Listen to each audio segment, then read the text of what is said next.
اللهم صل وسلم وبارك على سيدنا محمد وعلى آله وأصحابه أجمعين. صباح الرضا، صباح الهنا، صباح السعادة.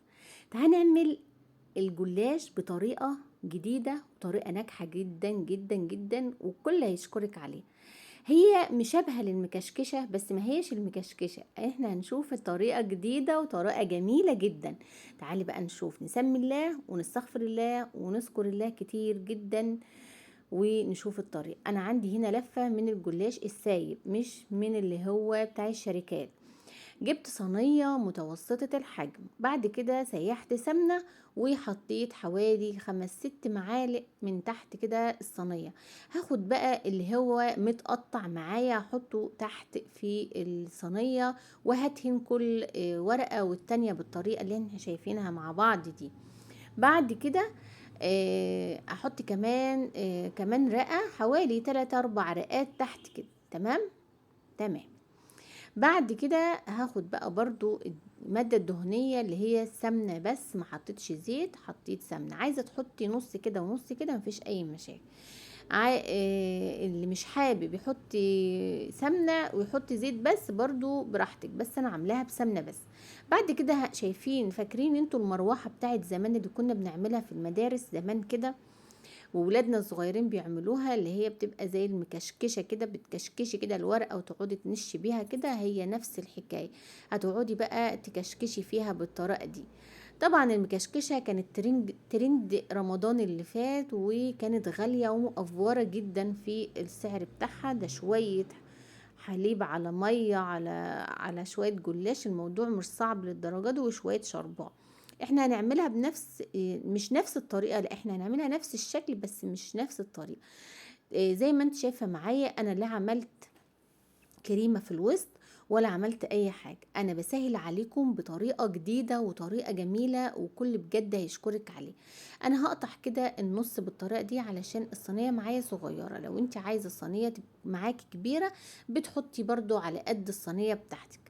زي ما انت شايفه معايا، الورق ده كان عندي بقاله تقريبا اسبوع في الفريزر، ما بيجرالوش اي حاجه وبيبقى ابيض وجميل زي ما هو.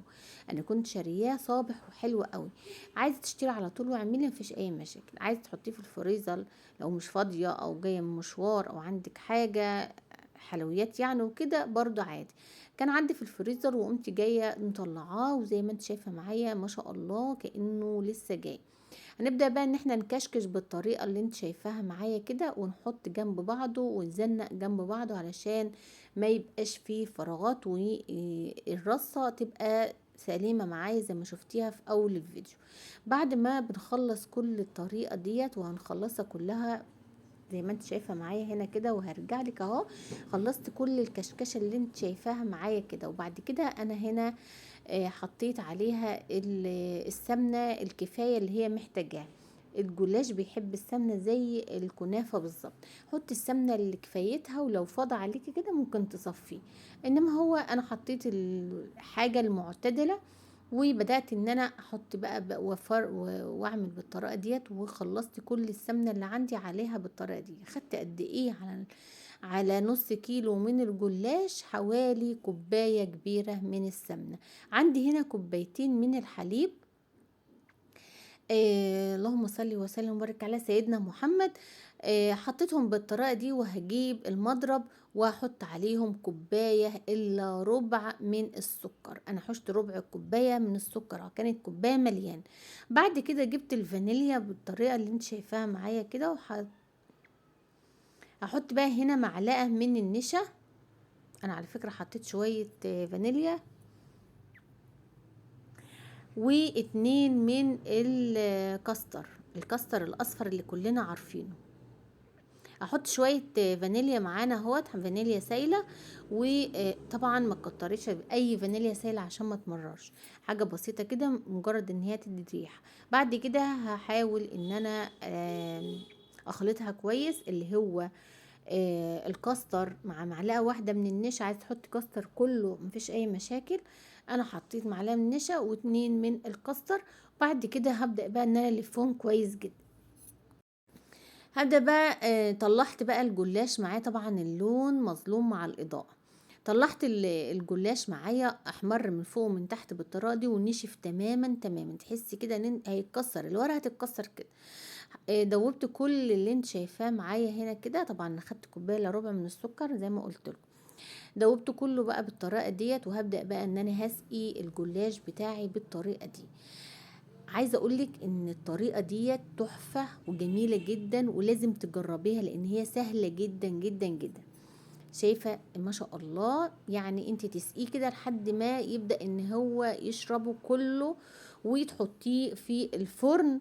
وبعد ما تحطيه وتحسي ان هو خلاص شرب كله وجمد معاكي، لان يعتبر ده مهلبية عليه او كريمة عليه او طبقة كريمة عليه تحفة. عايزة اقولك طعمها كان حاجة خرافة، الريحة كانت فظيعة، اقسم بالله الريحة كانت جميلة.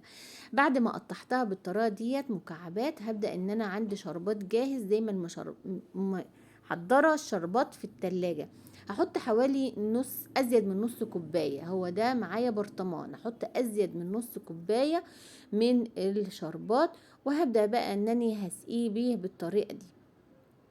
شايفين ما شاء الله، اللهم بارك. يعني عايزه اقولك الريحه والطعم والحلاوه اللي هي فيها وجميله جدا.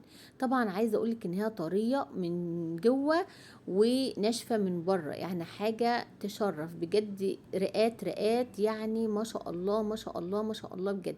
بألف هنا وشفا، واتمنى ان انت تجربي الوصفه. ودعوه حلوه منك، وقولي لي بتتابعيني منين، واشوفكم في فيديو جديد. وطبعا عايزه اقولك يعني بصي حاجه جميله بجد والله، تستاهل التجربه، والله بجد تستاهل التجربه. بألف هنا وشفا لكل اللي اكل منها. وطبعا عايزه اقولك ولادي فرحوا بها جدا جدا جدا. اهو زي ما انت شايفه معايا هنا كده اهوت، بنقطعها اهوت برضو. الفيديو اللقطه بتتعاد تاني. شايفين اللون لما الاضاءه عملت شويه، اللون جميل جدا، اللون يستاهل بجد. وشايفين الكشكشه بتاعتها والمرونه بتاعتها اللي جوه. عايزه اقولك يعني ميكس تحفه بجد بجد، ميكس تحفه جدا، وطريقه جديده وسهله للبنات المبتدئين في المطبخ.